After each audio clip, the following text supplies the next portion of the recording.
Parliament వర్షాకాల సమావేశాలు చర్చల యుద్ధానికి సిద్ధమా? పార్లమెంటరీ చర్చలకు సిద్ధమా? ఈ పార్టీలు ఉపయోగం లేదు. అధికార ప్రతిపక్షాలు ప్రత్యామ్నాయం భారతీయులు ఎదురు చూస్తున్నారు. బిల్లులను లోక్సభలో ప్రవేశపెట్టనున్న ప్రభుత్వం రాజ్యాంగ సవరణ బిల్లు వీగిపోవడంతో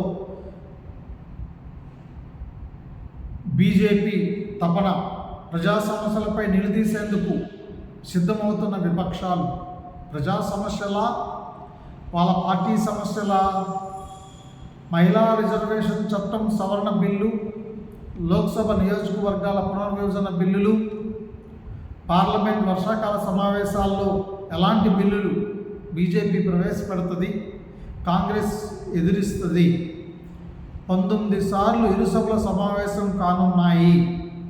రాజ్యసభలో ఎన్డీఏ తన బలాన్ని పెంచుకుంది. వీళ్ళు కాక స్వతంత్రులు, నామినేటెడ్ సభ్యులు, చిన్న పార్టీల మద్దతును కూడగడుతుంది. దీంతో రాజ్యసభలో ఎన్డీఏ బలం 150కి చేరింది. 160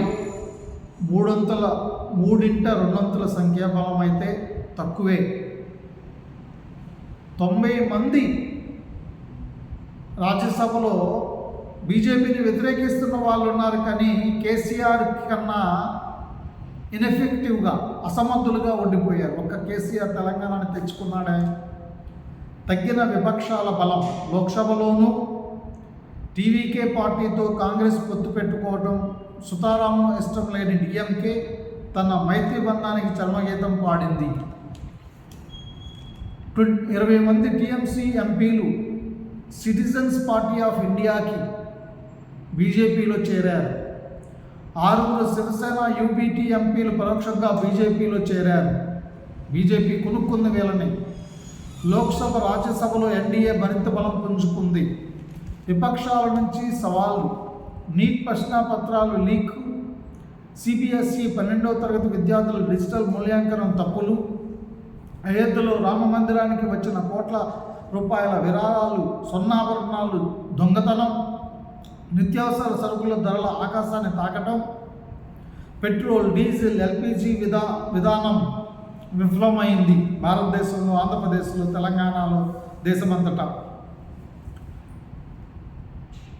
లోక్సభలో ఎన్డీఏ బలం 319.